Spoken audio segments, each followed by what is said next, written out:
नुकताच देवाशीष मखीजा दिग्दर्शित चित्रपट जोरम प्रदर्शित होऊन गेला। चित्रपटाने बॉक्स ऑफिसवर म्हणावा तितकासा व्यवसाय केला नसला तरी चित्रपटाचं बरंच कौतुक झालं आहे। दिग्दर्शक देवाशीष मखीजाने आदिवासी समाजाचे जीवन अतिशय उत्तमरित्या पडद्यावर मांडले। या चित्रपटात अतिशय दमदार भूमिका साकारली आहे, ती म्हणजे मराठमोळी अभिनेत्री स्मिता तांबे यांनी। चला तर मग जाणून घेऊया स्मिता तांबे बद्दल। त्यासाठी हा व्हिडिओ शेवटपर्यंत पहा। नमस्कार, मी प्रकाश मॅक्स महाराष्ट्रमध्ये आपल्या सर्वांचं स्वागत आहे। बँडिट क्वीन या चित्रपटातून बॉलिवूडमध्ये पदार्पण करणाऱ्या मनोज वाजपेयींनी जोरममध्ये अप्रतिम भूमिका केली आहे।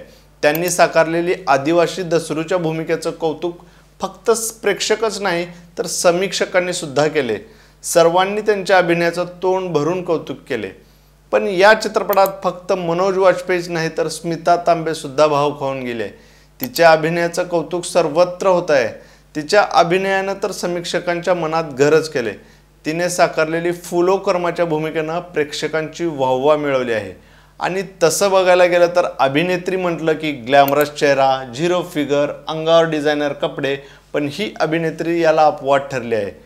गोंदवलेलं कपाळ, नाकपुड्यांना आणि कानाला, गळ्याला गोलाकार रिंग, अंगावर असलेला आदिवासी पेहराव अशी फुलोकर्मा स्मिताने या सिनेमात साकारले आहे।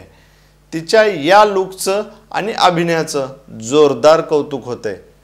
पण जोगवा तुकाराम या चित्रपटात छोटीशी भूमिका करणाऱ्या स्मिताचा प्रवास नेमका कसा आहे ते आपण जाणून घेऊया। स्मिताचा जन्म तसा सातारा जिल्ह्यातला।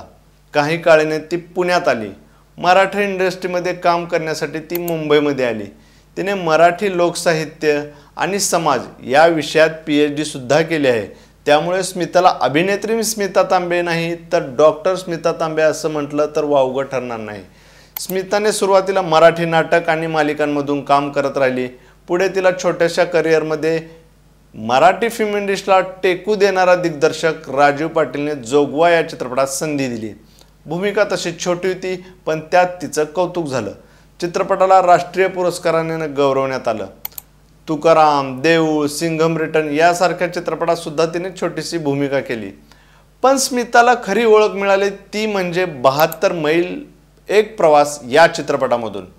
या चित्रपटामध्ये स्मिताने अक्षरशः जीव ओतलाय। तिने साकारलेले राधा अक्काच्या भूमिकेची झलक तिच्यावर चित्रित झालेल्या प्रत्येक सीनच्या प्रत्येक फ्रेममध्ये दिसून येते। असे वाटते की तिने ही भूमिका केली नसून अक्षरशः जगले आहे।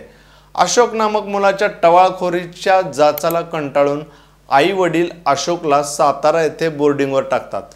मन रमत नाही म्हणून अशोक तिथून कोल्हापूरला पळ काढतो। 4 पोरांना घेऊन निघालेल्या अशोकची राधा अक्काशी वाटेत भेट होते आणि सुरू होतो 72 मैलाचा प्रवास। लाचारीचं जगणं, 2 वेळच्या जेवणाची भ्रांत, 5वीला पुजलेली गरिबी, आईच्या प्रेमाची माया अशी ही राधा अक्का स्मितानं अशी साकारते की बघतच राहावे वाटते। पोटच्या पोरीने चारित्र्यावर घेतलेल्या संशयावरून पेटून उठणारी, धाकट्या मुलाच्या मरणाचं दुःख गिळणारी, परिस्थितीशी हातबल होऊन 2 रुपयांची भेळ मुलांच्या पोटात जावी म्हणून तिची धडपड आणि शेवटी तिने अशोकशी साधलेला हृदय पिळवून टाकणारा संवाद, मनाला चटका लावणारी ती शेवटची ताटाटूट, या सगळ्या प्रसंगांमध्ये स्मिताने अक्षरशः जीव ओतलाय।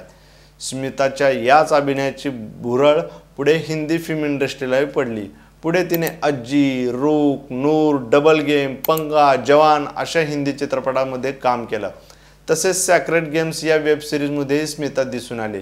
फिल्म इंडस्ट्रीमध्ये काम मिळवण्यासाठी सुंदर दिसणे नाही तर सुंदर अभिनय असावा लागतो हे स्मितानं जोरममधून आपल्या अभिनयातून दाखवून दिले। स्मिताला जोरम या चित्रपटासाठी साऊथ आशियाई इंटरनॅशनल फिल्म फेस्टिवलमध्ये सर्वोत्कृष्ट अभिनेत्रीचा सुद्धा पुरस्कार मिळाला। तुम्हाला हा व्हिडिओ कसा वाटला कमेंट करून नक्की सांगा। अजूनही तुम्ही आमच्या चॅनलला सबस्क्राईब केलं नसतं तर नक्की सबस्क्राईब करा। धन्यवाद।